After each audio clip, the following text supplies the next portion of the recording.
So real quick, I'm going to do just an introduction of the two speakers, and then we'll go ahead. So Nick is a PhD candidate in American Studies at the University of New Mexico.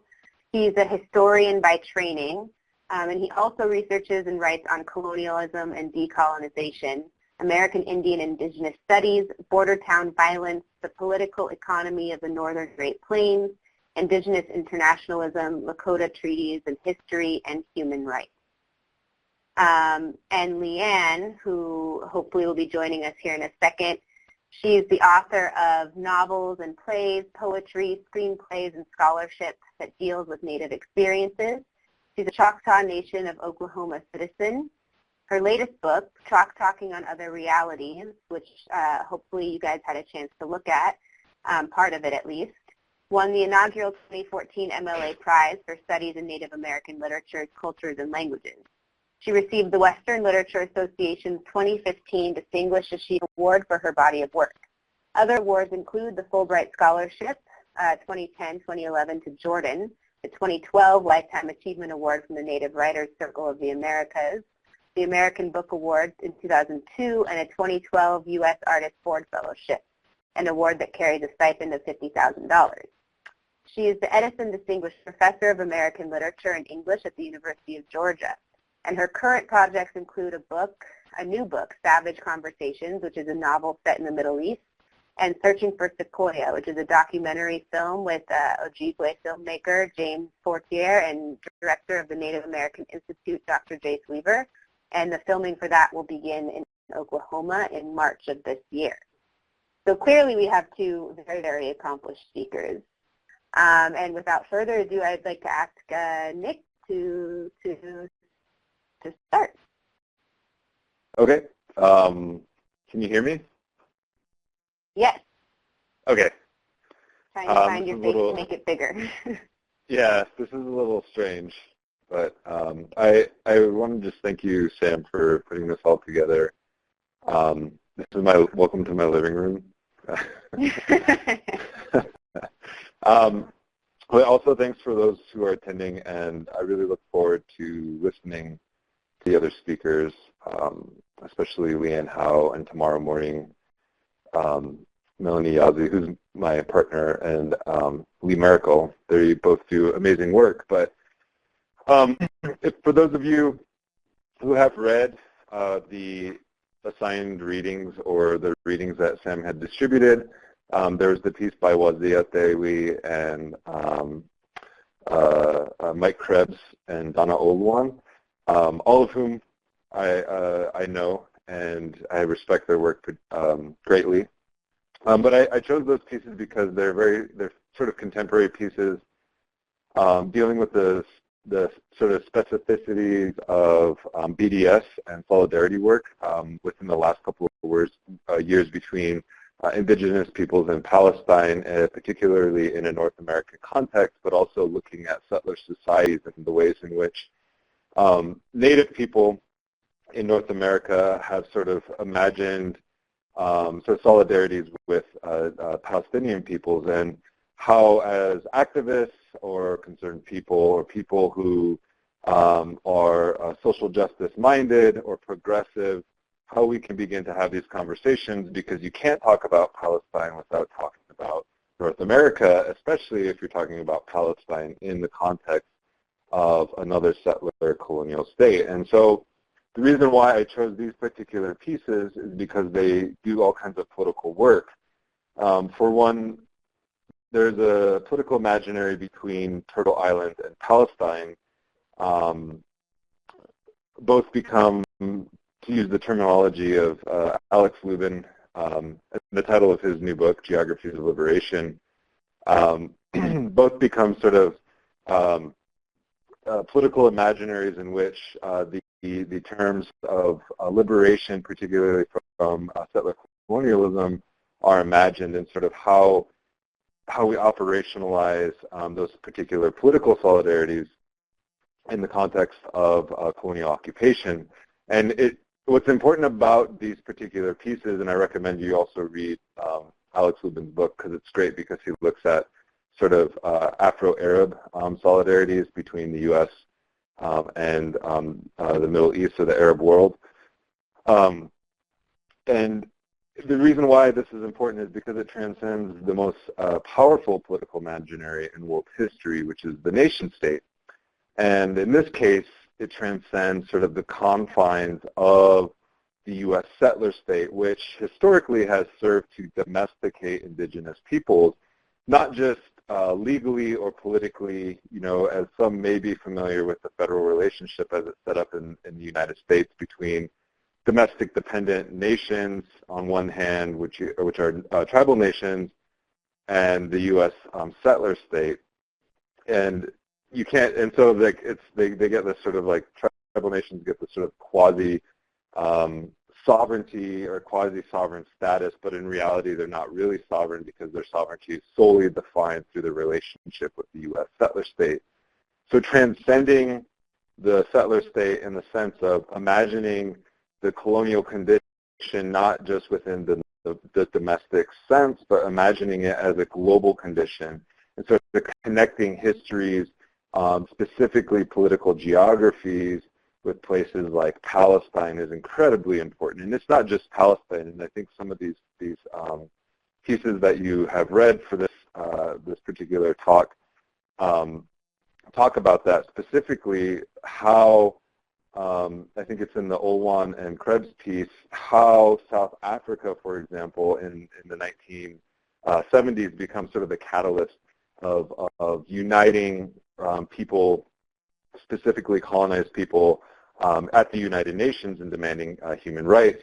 And I'll get into a little bit more of that later on. But what I kind of want to sort of turn to is looking at how these forms of settler colonialism, whether it's in Palestine or in Turtle Island, they're inherently entangled forms of settler colonialism. They operate in the sense that they feed off of each other. And I think the best example of that is if you look at like how in early sort of forms of technology or early sort of technologies of rule in settler societies such as in North America became sort of technologies of rule in other parts of the world, especially in colonial situations and vice versa.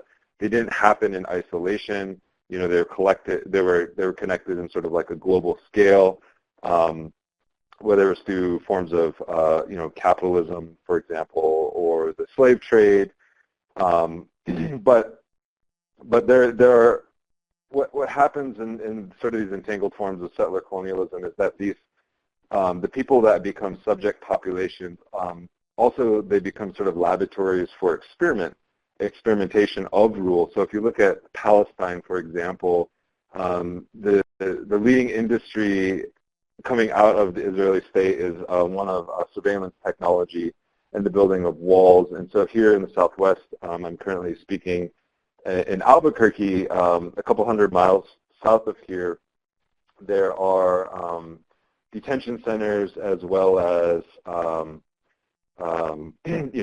U.S.-Mexico border, which is, the contractors that build the border wall and also operate the detention centers, and also contract out to transport detainees, so-called illegal immigrants or undocumented people, are G4S contractors who, G4S also operates and sort of contracts with the Israeli state for their surveillance systems there. And so there was also an Israeli company that was contracted here in the Southwest to build the wall as well. So these technologies of rule kind of like, they become sort of laboratories of experimentation in the places that they arise out of, especially like the sort of colonial context. And you can also look at that. I think there was an interesting presentation given by this amazing, scholar, African-American scholar, where she was talking about sort of the NYPD as being the largest police force in the world. It's the largest police institution in the world, but it's also setting up sites in Israel right now and getting training from the IDF particularly. And someone had claimed that, the NYPD is learning settler-colonial tactics from the Israelis, and it's like, well, actually, you know, New York, the reason why it's called New York is because it was you know, founded on European occupation of specifically in Lenape land, and you have places like Wall Street, which is named after the wall that the Dutch built to keep out the Lenape people. And so it's not actually that, you know, the NYPD learned settler colonial tactics from the Israelis, but in fact, you know, the NYPD has always been a sort of settler colonial police force in many respects. And so I think it's important to remember those sorts of things, and especially going back to this notion of like this apartheid in South Africa. That word comes out of sort of the South African experience. But it's also important to remember that South Africa modeled their apartheid system after the Australian reserve system, which was used to detain and confine Aboriginal people to you know, reservations. And if you want to see sort of like an example of that, I recommend watching the movie with Ewan McGregor. It's called Rabbit Proof Fence. But most people, you know, they assume that apartheid system kind of arose internally as domestic policy, but it was actually influenced by South African leaders traveling to Australia and visiting Aboriginal reserves in the 1930s, and then exporting that model of containment and sort of apartheid to the South African situation. And so, you know, in the 1970s particularly, people weren't, you know, you had the formation of the United Nations, which its main premise was to end colonization. You had all of and then you have sort of the decolonization, global decolonization movement happening, but then you have questions surrounding people such as Palestinians, such as, you know, North American indigenous peoples or the indigenous peoples of the Western Hemisphere, questions around sort of the status of South African blacks within the apartheid regime as well.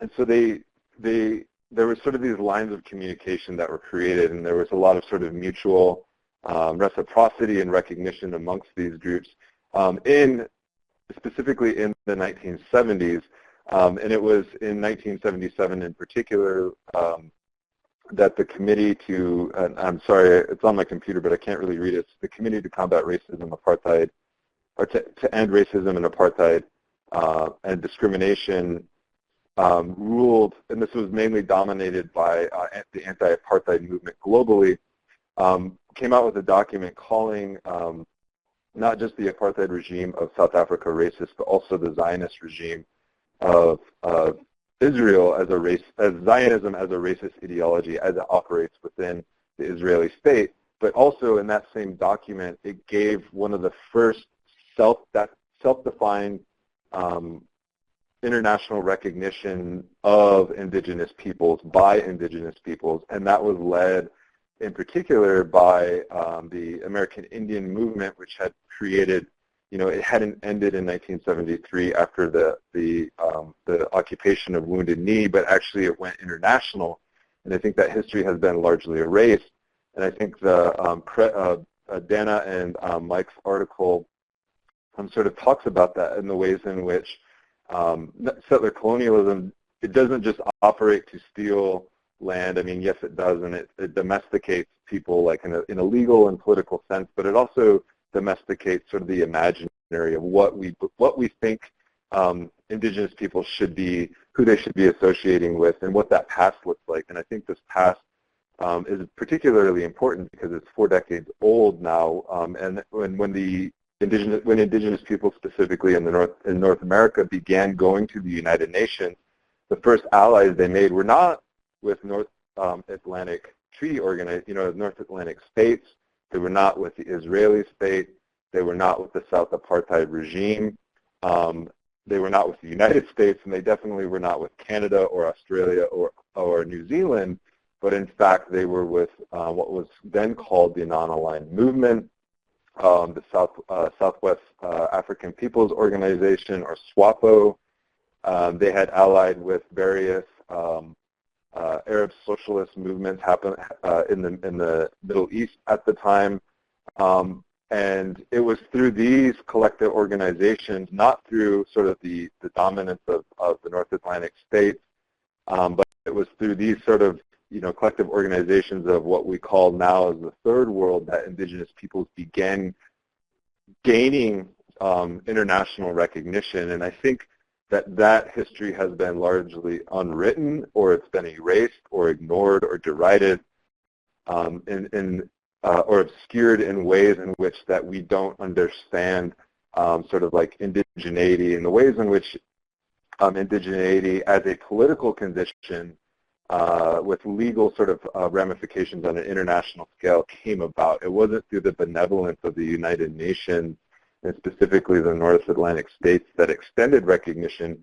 It was through the active sort of collaboration and networking with third world sort of movements, especially with the Palestine Liberation Organization, that indigenous peoples gained recognition on their own terms at the United Nations. And so that was one of the aspects in which I wanted to talk about, I just like briefly explain, because it gets at this sort of like underlying issue that we have going on today with like, so we have a domestic, the BDS campaign, the Boycott, Divestment, and Sanctions campaign, a campaign that I have been actively involved in and support 100%.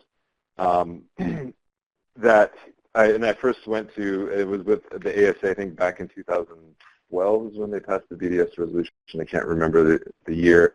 It's been a long time, but I remember it was the first time I've ever attended the American Studies Association, my first year in my PhD program, and I remember listening to sort of the testimony of why people should support the Boycott, Divestment, and Sanctions of Israel, and I supported it 100%. But one of the things, and I've always been sort of a supporter of the Palestinian cause, particularly because I heard stories from Lakota grandmothers and Dakota grandmothers talking about their experiences with AIM. We often imagine AIM as being sort of this male-dominated group where you have sort of celebrity activists such as Russell Means and Dennis Banks, who were very important to the movement, but behind them, or actually in front of them and doing most of the organizing on the ground, you had a lot of Lakota women who were at the forefront and who were also traveling to these places, whether it was the Middle East or Ireland or South Africa, and making these connections, but they don't really sort of, they don't really make themselves apparent in the historical archives or how we remember that time period.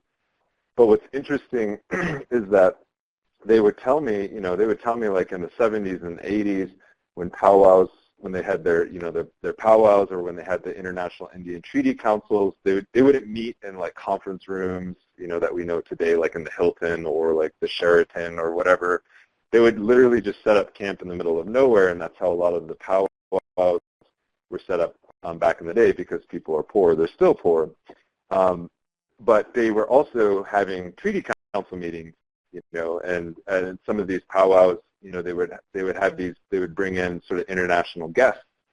And in the morning when they would do the colors, and they would do sort of, the colors of like honoring the veterans, and those still serving, and what we call the Akichita, or the warrior societies, the people marching with them, they had their keffiyehs on, and they were actually Palestinians. They were marching with them, and they would get up and march with the morning drills, and this would happen, they would say like this happened for like several decades, at least 2 decades in the 70s and 80s, and then it just disappeared. It was never written about in newspapers, but there's plenty of stories that exist that tell of this, sort of like the Palestinians who were coming over to the U.S., or the so-called U.S., and to hang out with their indigenous comrades who were part of this, this sort of global movement, and and vice versa, I'm sure.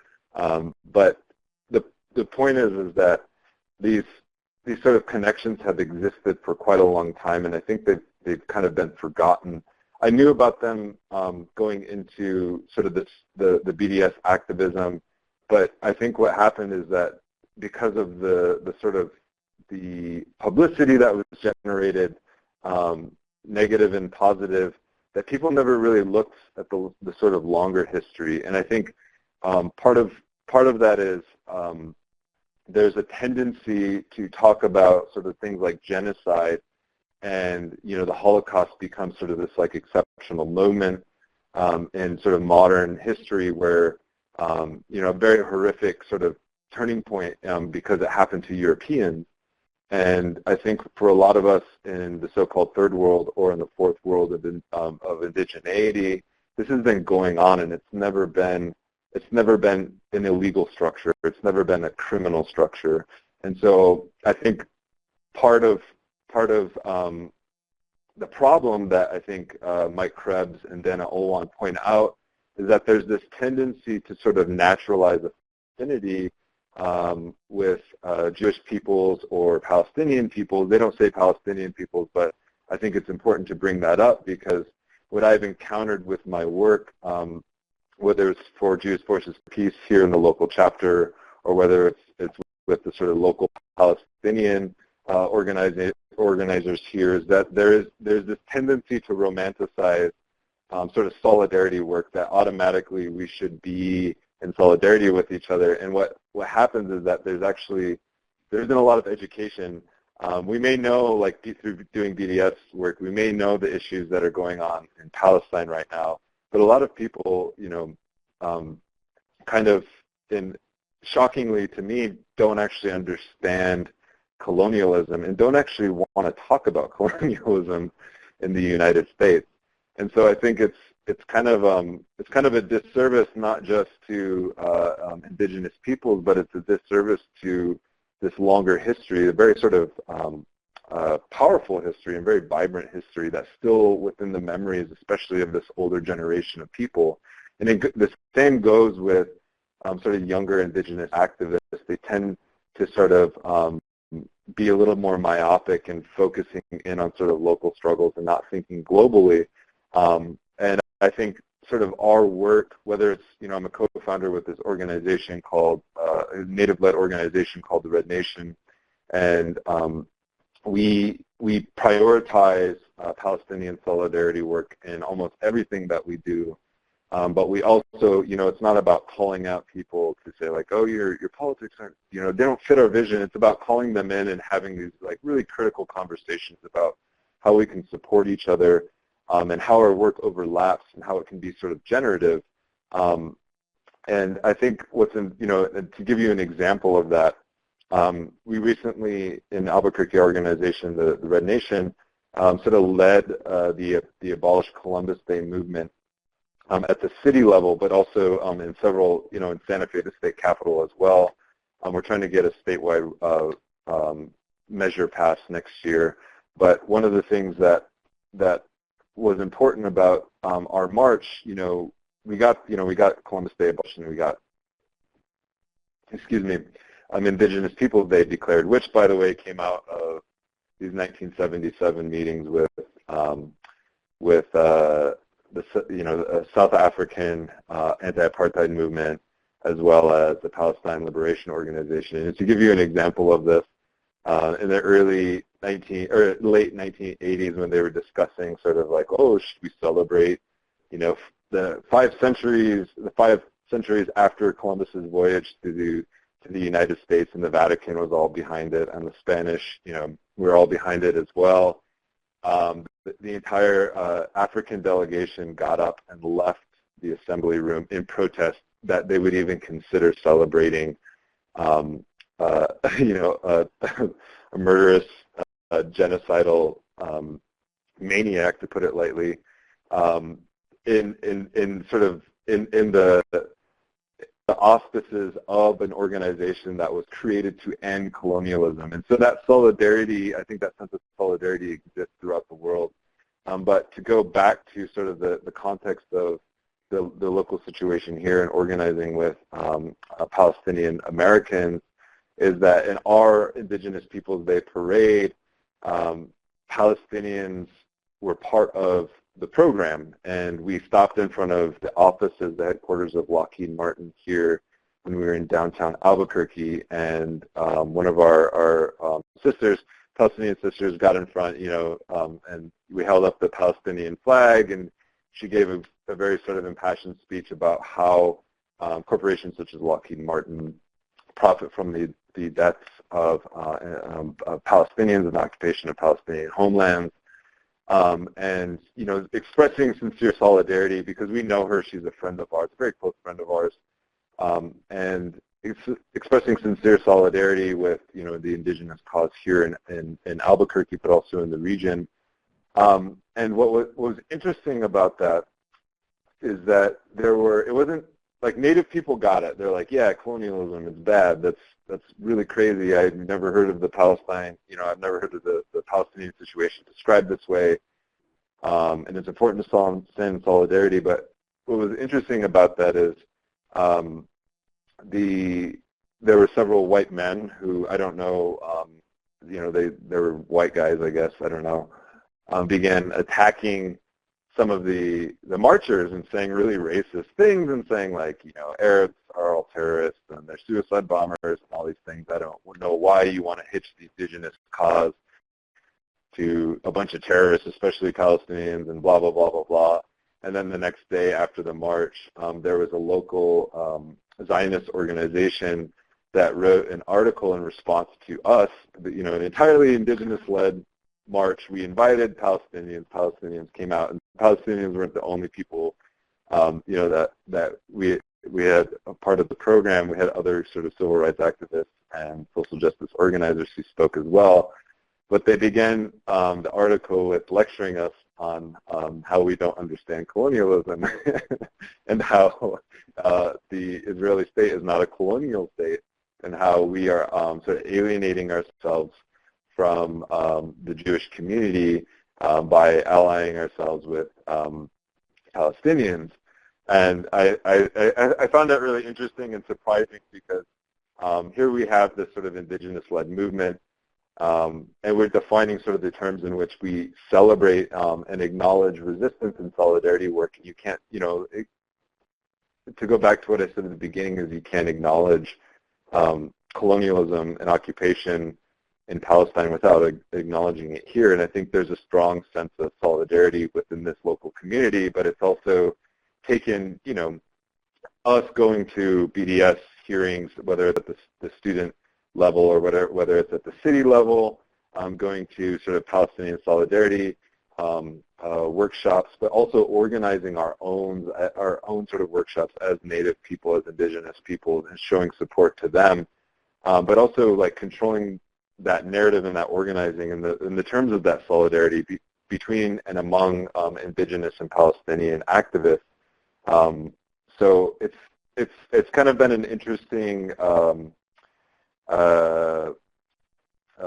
also a very productive experiment that we've not experiment. That's a bad word. It's been a very sort of productive and powerful alliance that we've created locally. But it comes with the acknowledgement of like sort of mutual education, but it's also not an exclusive or an essentialist sort of perspective of like, oh, it's just about Palestinians and Native people. One of our primary organizing principles is coalition building. The Red Nation is a coalition of indigenous and non-indigenous activists, because we're not here. We understand that sort of the sort of situation, the colonial situation, and I think I'm running over time, and I'll end it here. Is that it's not about sort of blaming or sort of creating the category of like the settler as like the ultimate evil that's thrust upon indigenous peoples that we're forced to deal with, but it's recognizing that like not everyone is responsible. You're not responsible for the history that has happened, but you are responsible for the sort of the present social conditions which are a product of that history. And I think it's important to see that in that light and to build from there, and to understand that this, and to acknowledge first and foremost, that colonization and colonialism is still a crime according to, international standards. And if we can't address that in North America, or if we can't address that in Palestine, then I think we're at a really sort of scary place in history, because this has been going on, since the founding of the United Nations in the 40s. So we're already, almost 7 decades into it, and we really have to amp up our work. And I think part of that as well, and this is the last thing I'm going to say, I swear, is also acknowledging while there are these similarities, there are inherent differences that have to be taken into account. And one of the things that I've experienced in my organizing is that you read it in these, if you read the articles that were sent out, they often refer to Palestinians as indigenous peoples, and I don't really necessarily have a problem with that, but a lot of human rights lawyers, Palestinian human rights lawyers, do have a problem with that, particularly because indigeneity or indigenous peoples is a specific legal category that has its own sort of path in human rights law, international human rights law. And so to say that Palestinians are indigenous peoples creates sort of an ambiguity of status because they have their own sort of human rights sort of trajectory that they're going through, a much more effective trajectory, I might add, than indigenous peoples of North America or the Western Hemisphere, because indigenous peoples are essentially stateless peoples who are sort of subject to, it's not explicit in the language, but they are subject to sort of foreign domination.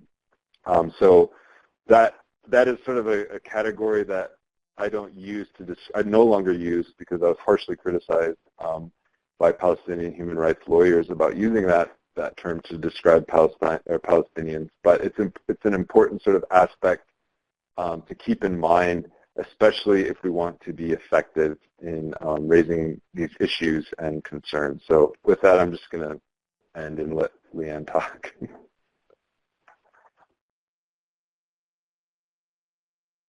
Great, thank you so much. So this is incredible. We have so much to talk about, and I'm sure people are just filled up with questions in their heads. I'm not sure if we might be having some technical issues with Leanne still, so I'm hard at work trying to get that resolved. But in the meantime, okay. I think we're going to jump to some Q&A with you while I keep working on that.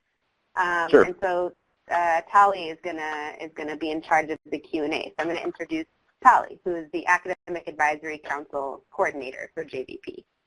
Cool. Hi, everybody. Nick, thank you so much. That was an incredibly rich and exciting presentation.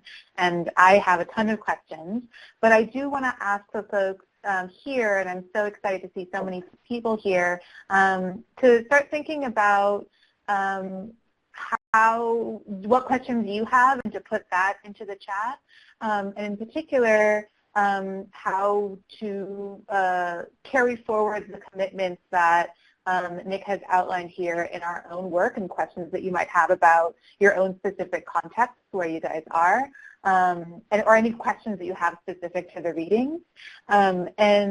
Nick, one question maybe to start us off is, we have 60 chapters across the United States, and also an academic council and various different ways that we're organizing.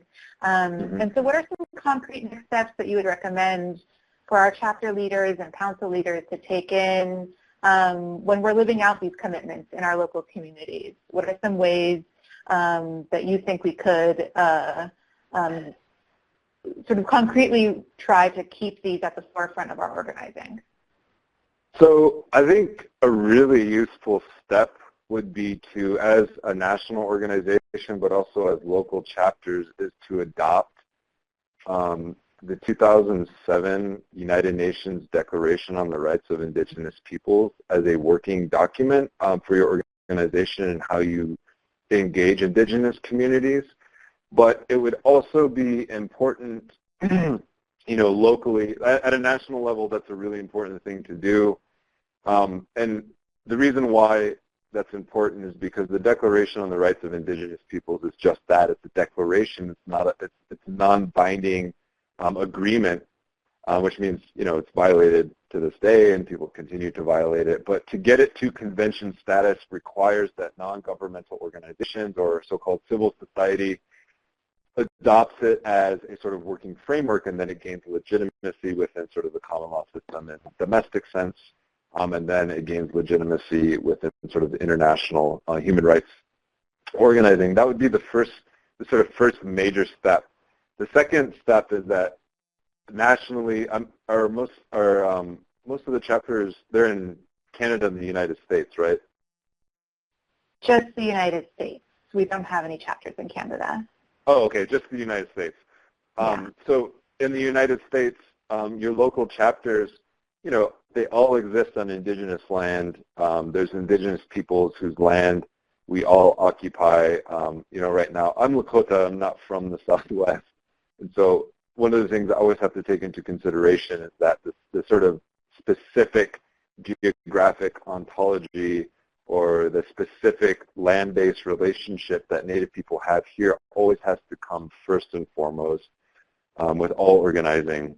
And so whether you're in, I'm not sure where, like in Michigan, or whether you're in, Urbana-Champaign or wherever, I think the first place that you need to go is, if you have an American Indian Studies department, is to go and talk to them, to connect with sort of local indigenous communities to see how your organizing can best benefit what they're doing, or the sort of the struggles that they're going through. So it'd be UNDRIP, the 2007 United Nations Declaration on the Rights of Indigenous Peoples.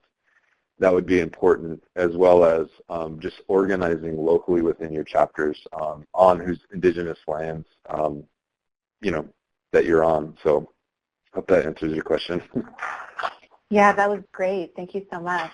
And then I can see that a bunch of people are typing in the chat.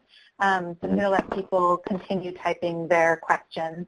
Another question that we could maybe use to start things off, both the piece that you shared and Leanne's piece really point to the ways that non-Native Jewish people use the word indigeneity and co-opt the word indigeneity. And that story you told about, the pushback against the march, saying that you don't understand settler-colonialism, I think can also be a version of that. And so I wanted to know if you could talk more about what kind of strategies we could use to resist that sort of framing of the co-optation of indigeneity by non-Native Jewish people. Does that question make sense? Yeah, no, I know what you're saying. So one of the things, I grew up in rural South Dakota. The town I was born and raised in had like 2,100 people. It was a not black-white, it was red-white, Native and white sort of like racial dynamics. And that's how I understood, and it wasn't until, Albuquerque is the biggest city I've ever lived in, that I understood sort of like how whiteness operates, but also I've never met a Zionist as well, and it wasn't until I moved to Albuquerque that I met a Zionist. And understanding that history is actually really important. And I think it's important in the sense that it's not something that that the outcome of Zionism is like this very sort of destructive state apparatus, one that sort of co-opts indigeneity in many ways, but also I think there are sort of very sort of profound liberatory movements that have arisen out of this idea of exodus and the need for a homeland, especially in sort of like the Black radical tradition, and the idea of like Moses being exiled, and you have to understand that desire for a homeland. A lot of people do, and I'm not trying to like preach to the choir. This desire for the homeland, it incites a specific kind of nationalism that can be very progressive and very liberatory, and provide sort of a way in which you're trying to achieve some kind of emancipation. And I think it's really, that history is really important, because you see that in sort of like liberation theology and a Christian sense. But what also happens, what's happening in Palestine right now is that you have the co-optation of indigeneity specifically to say that to go, and I'm not an expert, I'm not claiming to be an expert on this, so I'm a little out of my league, because what happens is a lot of this kind of like boils down to sort of like, well, in this Bible passage, or in this, according to this, and I'm not a Christian. I went to a little bit of church growing up, but other than that, I don't really know. And so sometimes when people go back to this biblical argument, it's like, I don't understand what you're saying. But politically, I think it does particular kind of work, especially when in the context of the United States and in Israel, is that when a sort of settler population moves in and begins to adopt or co-opt indigeneity, it means that they're actually actively erasing the kinds of people, or not the kinds of people, the people that lived there before them. And I think, from what I understand, the story that a place like Israel, or the story that a place like the United States tells itself, is that it's like the sort of beacon of democracy. And I think what's interesting about that is that this affirmation of democracy in both the United States and Israel comes with the disavowal of colonialism. Like, how was that democracy achieved? And so I think that's always important to remember. And I saw there was a film that came out a while ago. It was looking at sort of archival images of Palestine prior to British colonialism, and it was interesting. They were in Jerusalem, and there were different sects, and I'm not really sure which religions, specifically they belong to. Judaism, or Jews, Arabs, and Christians walking in the street, and it was very diverse, and it was very diverse, and it was interesting to see, because it's not the narrative that Israel promotes. And it's interesting because Israel, like the United States, not so much anymore in the United States, but like the United States in many ways, says that it's a Jewish nation, just as the United States says that it's a Christian nation. But Judaism is can be both religious, but also ethnic, but also a racial category. But what's interesting about Israel is that 20% of Israeli population is Arabic, and so it's not actually a Jewish state. And the same could be said of the United States when it says that it's a Christian nation. Our people were not Christians when it was founded. So I guess that's not a really good answer to your question, but my best attempt. No, that was great. Thank you. Okay, so I'm going to turn to the chat now and just start asking some questions. And thank you so much for being here. And I so appreciate all of the questions that everyone is asking. So Seth Morrison is asking, I'm curious whether you have examined the situation of the Bedouins, both in the Green Line, occupied Palestine. They seem to have an even closer relationship to the plight of Native Americans. I am not very familiar with the Bedouins specifically, but from what I read, I think it's important to understand that settler colonialism operates in a way that it reproaches nomadism, in the sense that it creates populations that are specifically not tied to land.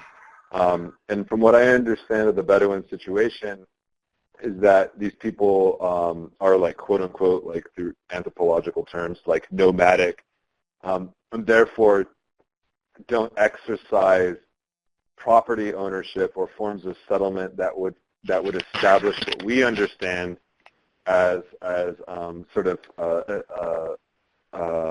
defined territory, because they're nomadic, and they don't just exist in the state of Israel. They're not just the problem. There's a regional population, from what I understand. But I think an important aspect, and I don't know the exact details of the Bedouin situation, but I think an important aspect of that is to think of the settler as one who brings civilization, who establishes, whether it's the yeoman farming empire that was promised by Thomas Jefferson, or the sort of settlers who are occupying the sort of West Bank and bringing forms of agriculture and making the desert bloom. They're bringing forms of civilization that establish in sort of permanent settlement, right? And it's specifically agriculture. And I think that the sort of mode of life or mode of production of Bedouin people is not about establishing a set of established territory, or one that is what we understand as a settler sort of agricultural mode of production. And if you look at my people, for example, the Lakota people, the same argument was used against us, is well, they're not using the land, they just ride their horses around everywhere and chase buffalo and steal corn from the Pawnees. So technically, we're doing them a favor by introducing the civilization to them and giving them allotments, and introducing, concepts of private property. So I think that's another long answer to your question. No, it's great. And I also keep being really struck by the parallels between the justifications for settler colonialism in the United States and the justifications for settler colonialism in the state of Israel. And I want to really put in the sort of center that, I don't want to collapse and sort of erase the differences between these two spaces, but it does seem like these two spaces that have a lot to do with each other. And so a follow-up question, I guess, is how can we start thinking and acting in our chapters and in our work, not just about comparing the U.S. to Israel, but thinking about the relationship between those two kinds of settler colonialisms? And I don't know if it's an answer, a question that's even answerable, but that's sort of the question that that's coming up for me right now. Okay, I'm going to look back into the chat, so give me 1 second. And also feel free to look into the chat if you see any questions that you feel you want to answer. Well, okay, I think I'll answer that question a little bit, because I saw this question pop up earlier. I think it was in response to when I was whether the usage of indigenous for Palestinians, somebody had asked, what do we say instead? And I think that's it's an important question. In this context, especially in international human rights, these sort of terms do matter.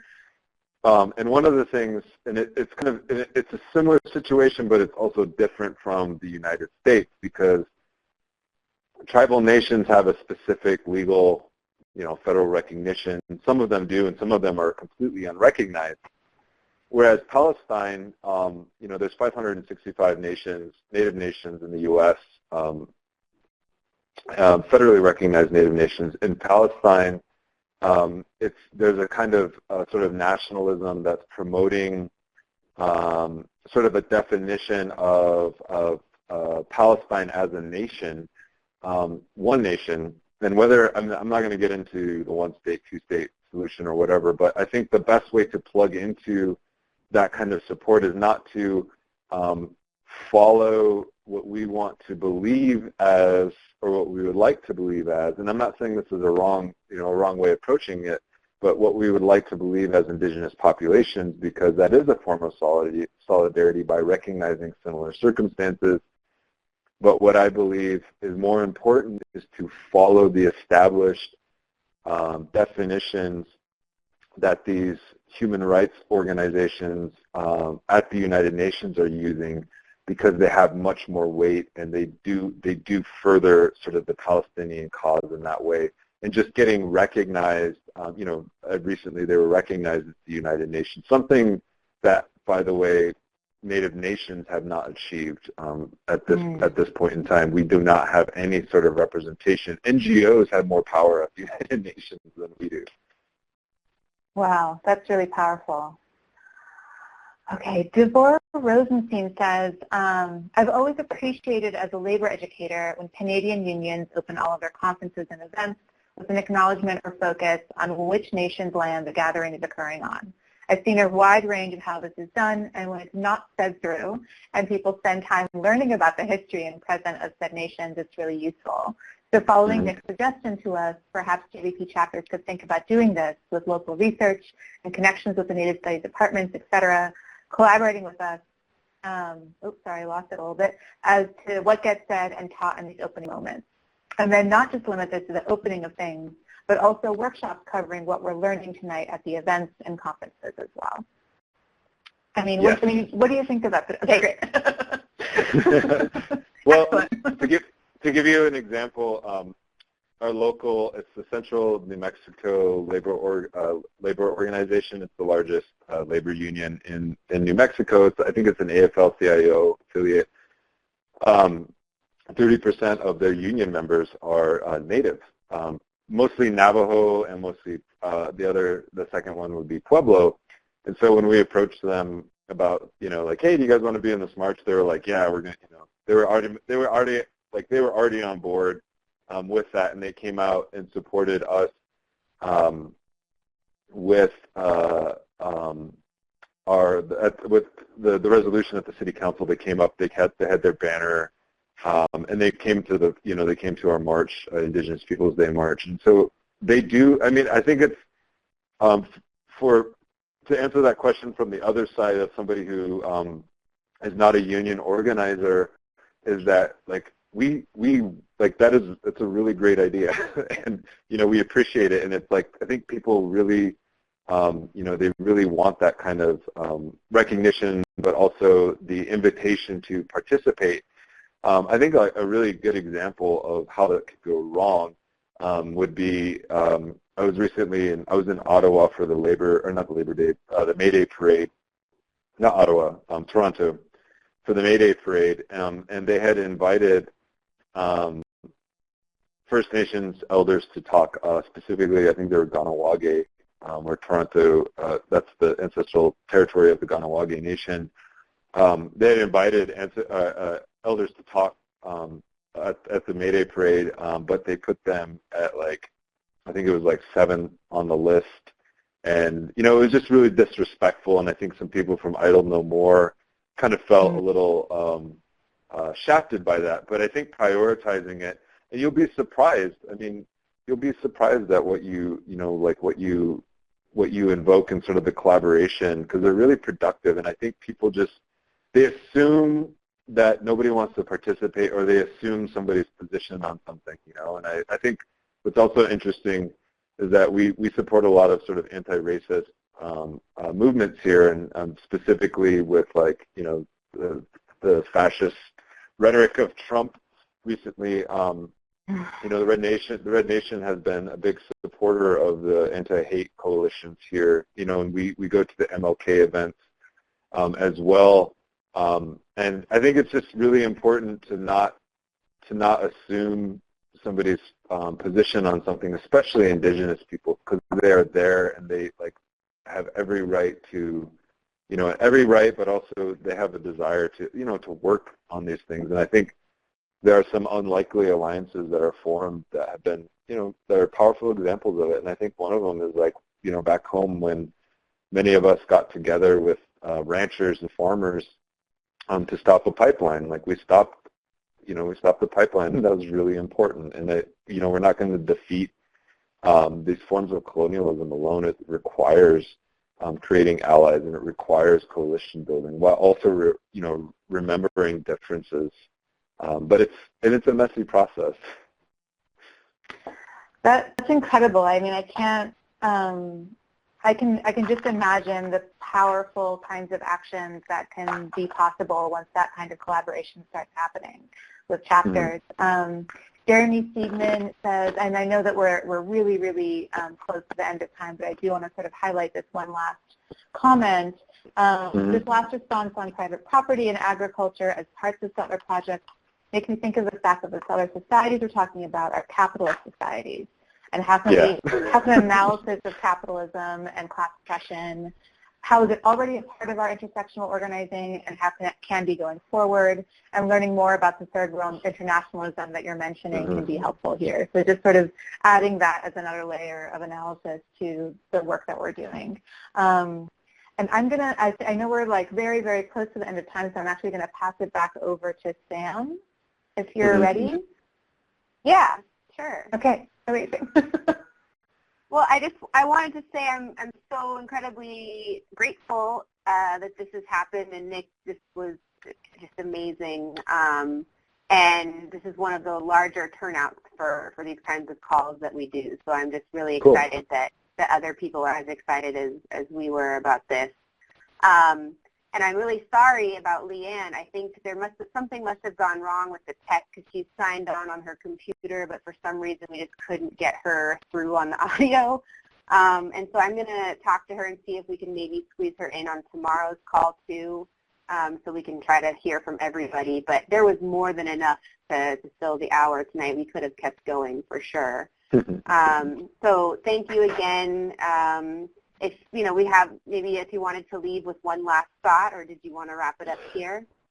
Yeah, I'd like to answer the question that was just asked because it's actually really, I think it's really important to talk about that, to talk about capitalism, and to have an analysis of capitalism, because I think, to quote like my favorite economist, Karl Marx, he began or he ended Capital Volume 1 with talking about with this notion of primitive accumulation and the creation of this, the so-called proletariat or the workforce, and the privatization of the commons, or the enclosure of the commons, especially in Europe, it created this immigrant population that was dispossessed of its livelihood and thrust them into the New World to basically colonize, places like what became the United States and Canada. And I think that's really important because a lot of these people that came over were not willing participants. And I think it's false to assume that they had some, very sort of devious motives when they came over here to just like annihilate, indigenous peoples. Many of them, did. I mean, that's something that we have to talk about. But it was part of this overall structure where you had people who were landless coming to the Americas of the New World seeking fortunes. And they basically were this, like, the poor, like, working class people. And I think what, what people don't want to happen, I mean, and this would, my, like, fantasy and idealism is that, like, that, Native people are just as much part of the working class as any other, nationality. But I think what would happen that would scare is that people, is that if we began having those conversations of like, well, you're not responsible for your ancestors' actions in the past, but this is where we're at today, and how can we work together to change that? And I think that we often focus on like a top-down approach from the academy about whether or not these ideas fit sort of like what it looks like on the ground, but instead I think we actually need to look at like what's on the ground and the circumstances that people find themselves in, and see how we can, contribute and strengthen those alliances. Because our march in Albuquerque, not to go back to it and toot my own horn, but our march in Albuquerque was very diverse. We had the labor councils there. We had the Chicano. I saw somebody was talking about the Chicano mestiza people from the Southwest. They were detribalized. They were detribalized indigenous people down here. They were sold into slavery, forced to work the land. They were like a form of, they were created into a peasant class, or the proletariat in this area. And so establishing those connections as well with that group of people is really important. But also, like not being, I think a lot of people view Native people as somehow xenophobic, and that's just simply not the case. I think from down here, indigenous peoples have kind of been on the forefront of advocating for the protection of people who are, so-called undocumented crossing the border, or even Syrian, the so-called like refugee crisis. I think people are aware that these people are fleeing something and trying to find something better, and it's not like, it's not that this notion of like, oh, we're a nation of immigrants is a misconception, because I'm not an immigrant. My ancestors are not immigrants. but that doesn't mean that we're somehow like xenophobic or racist towards people who come who are fleeing violence and war. And I think it's important to make those connections. And as somebody who protested the war at the age of 16, it was my first protest that I ever went to in 2004 or 2003 when the United States invaded Iraq. That really sort of transformed my way of thinking, because here I was, this small, this kid from a small town, a native person, border town, a racist border town in South Dakota, went to Omaha, and I saw, these masses of people, very diverse, protesting the war and imperialism. That's where I first heard the word, and I was like, what does this mean? How am I connected to Iraq? How am I connected to this region, and how is it connected to this place? And that really, changed, sort of gave me a critical consciousness that and I also saw people beat up by the cops, and peace activists, and so it changed me in a way, and it made me think much differently, and I'm better for it. And I think that groups that we have going on around here, the organizing that we have going on around here, is really pushing for that and looking, recognizing difference and recognizing privilege is really important, but also recognizing that we have a common sort of a common cause and what unites us. And so I think I'm trying to be an optimist more these days, I guess. Great. Yeah. Well, I think that's an incredible incredible note to end this talk on. Thank you, Nick, so much. And thank you, everybody who joined us today. I hope you guys learned as much as I did, and clearly this is just the beginning. We have a long way to go on this area of our work, but thank you so much for helping us get started, and I hope that you'll join us in future conversations. Cool. Thank you so Bye, much. guys. Amazing. Thanks, all. Have a great night. Take care. Everybody tomorrow morning as well. Yeah, tomorrow morning, 9 a.m. in the West Coast and noon East Coast. I hope you guys will be here. Thank you, Nick. Really amazing. Thank you. Yeah, have a good night. Bye. You too. Bye.